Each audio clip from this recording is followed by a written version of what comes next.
Warahmatullahi wabarakatuh. Pada kesempatan kali ini kita akan melanjutkan materi baru, yaitu tentang jaringan hewan.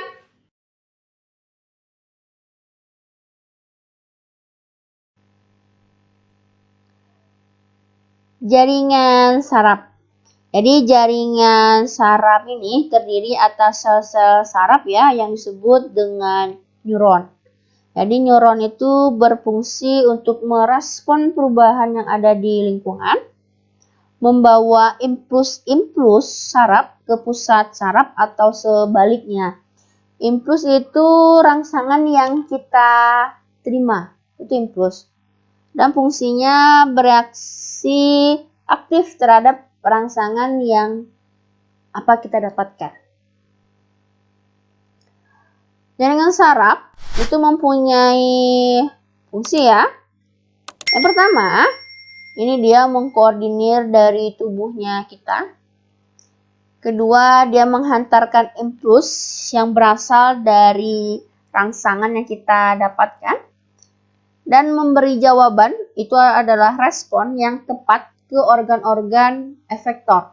Jadi contohnya ketika kalian meninjak paku, itu responnya ini akan diantarkan ke bagian efektor ya, ke saraf otak.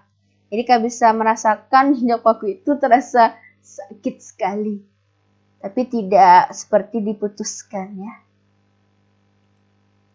Ini dia gambar dari bagian-bagian neuron atau sel saraf. Jadi bisa dilihat bagian-bagiannya.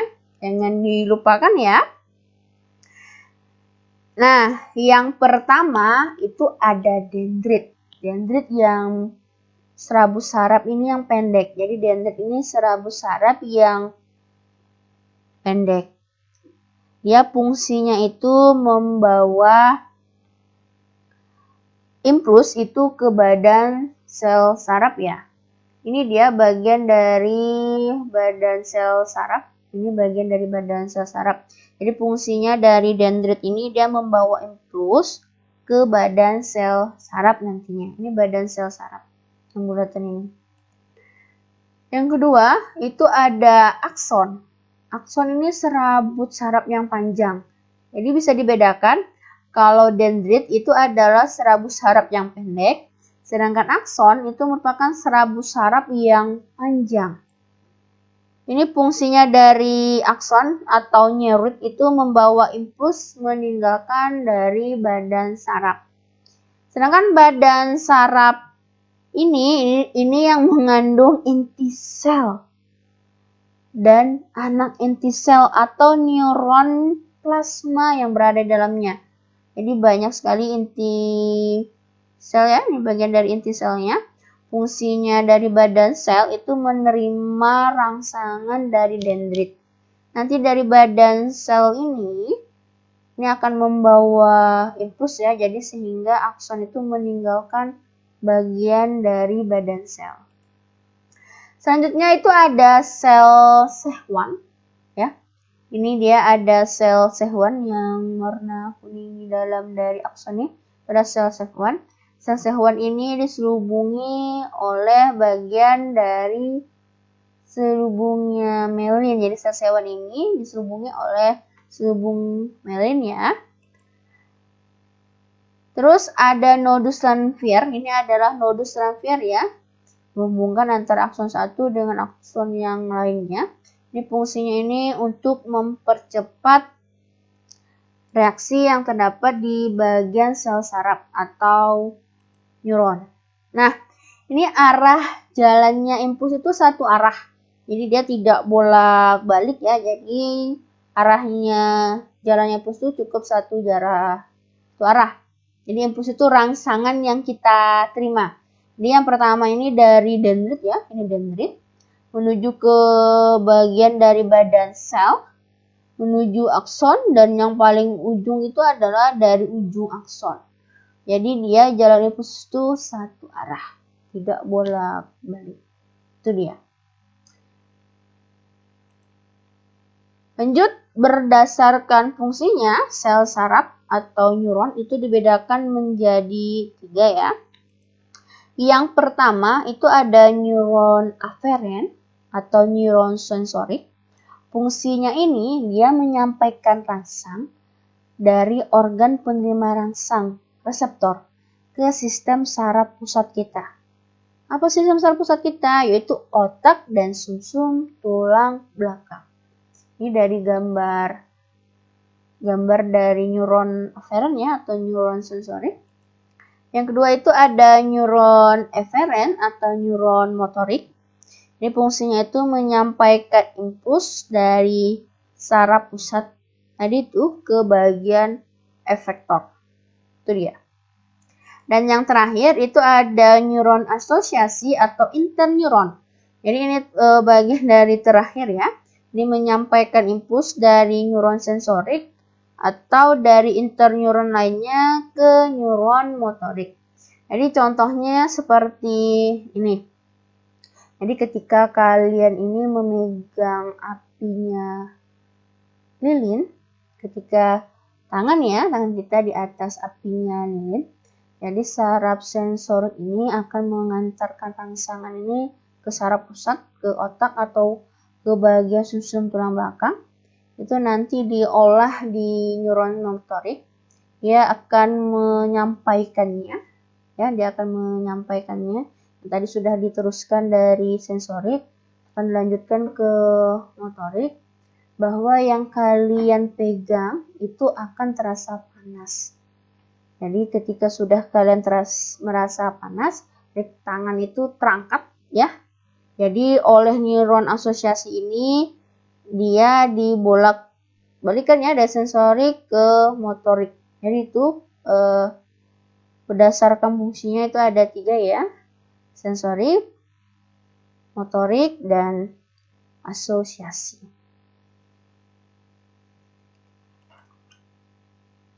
Lanjut, ini ada jaringan otot. Jaringan otot. Otot itu alat gerak yang aktif ya di tubuhnya kita. Jadi jaringan otot ini tersusun atas sel-sel otot. Jadi jaringan otot juga memiliki kemampuan untuk berkontraksi sehingga dapat melakukan pergerakan pada organ tubuh ataupun bagian dari tubuhnya kita ya. Nah, jaringan otot ini dibagi menjadi 3 jenis. Yang pertama itu ada otot polos, otot lurik atau rangka, dan terakhir itu ada otot jantung. Nah, kita simak bagian-bagian dari jaringan otot. Yang pertama itu ada otot polos ya. Langsung saja ciri-ciri dari otot polos itu bentuk selnya itu gelondong. Bagian tengahnya itu besar dan ujung di bagian selnya itu meruncing. Itu ciri dari otot polos. Yang kedua, memiliki inti sel. Ini inti selnya ya, nukleusnya itu berjumlah 1 dan berada di bagian tengah. Ya, jadi dia ada di bagian tengah. Nah, otot ini, polos ini dilakukan secara tak sadar atau involuntar.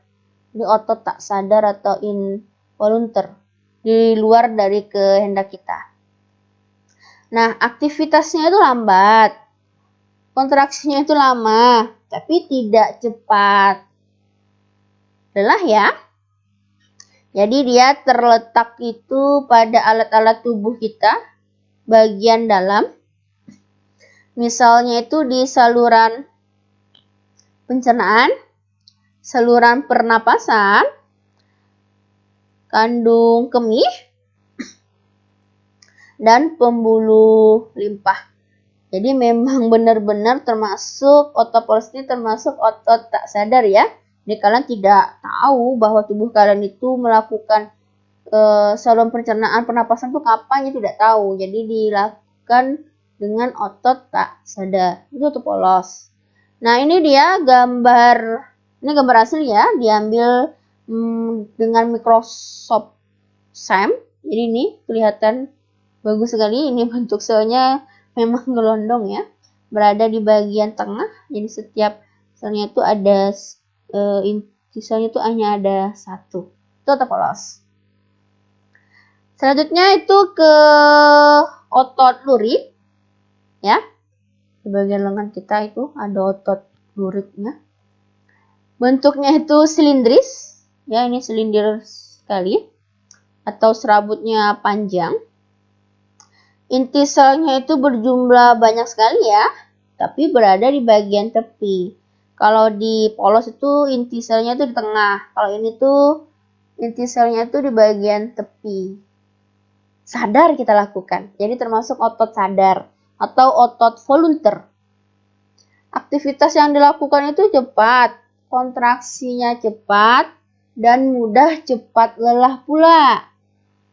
Letaknya itu dia melekat pada rangka ya. Pada kelopak mata, lidah, dan bibir.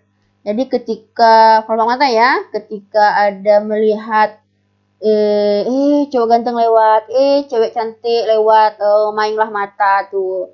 Jadi kelihatan kelopak matanya bergerak, dilakukan dengan sadar ya. Ototnya itu otot pada mata, jadi volunteer. Nah ini dia, ini gambar dari Microsoft SEM asli. Ini dia inti selnya ini berada di bagian tepi, jumlahnya banyak. Ini tidak biasanya tidak dapat dihitung ya, tak terhingga karena jumlahnya banyak sekali. Kalau di otot lurik, pokoknya dia melekat pada rangka. Otot lengan, bagian tangan dan kaki ya, kelopak mata, lidah. Dia ini berada di pada rangka. Nah, yang terakhir ini ada otot jantung. Ciri-cirinya itu dari bentuk selnya yang silindris atau serabutnya pendek dan bercabang-cabang. Inti selnya itu hanya berjumlah satu saja atau dua dan berada di bagian tengah. Ini dia di bagian tengah-tengah ya.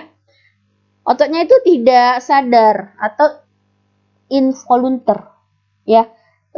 Cara kerjanya itu di luar kehendaknya kita. Aktivitasnya lambat, kontraksinya otomatis, dan tidak mudah lelah pula. Ini pada jantung ya, jadi kita tidak sadar melakukan jantung kita itu memompa darah itu kapan, jadi tidak sadar melakukannya. Ini otot involunteer. Spesialnya lagi dari otot jantung ini dia ada diskus interkalarisnya. Ini dia penghubung antara bagian sel satu dengan sel yang lainnya. Tadi di otot polos sama lurik itu tidak ada diskus interkalaris ya. Jadi yang ada diskus interkalarisnya itu ada di otot jantung. Nah, ini dia diskus interkalarisnya itu kelihatan sekali. Inti selnya itu berada di tengah-tengah. Jumlahnya itu paling hanya satu atau dua saja. Itu dia dari jaringan otot. Terima kasih untuk kali ini. Jangan lupa untuk like, comment, and share video ini sebanyak mungkin. Semoga bermanfaat. Selamat belajar dan selalu jaga kesehatan. See you next time guys. Bye bye. Assalamualaikum warahmatullahi wabarakatuh.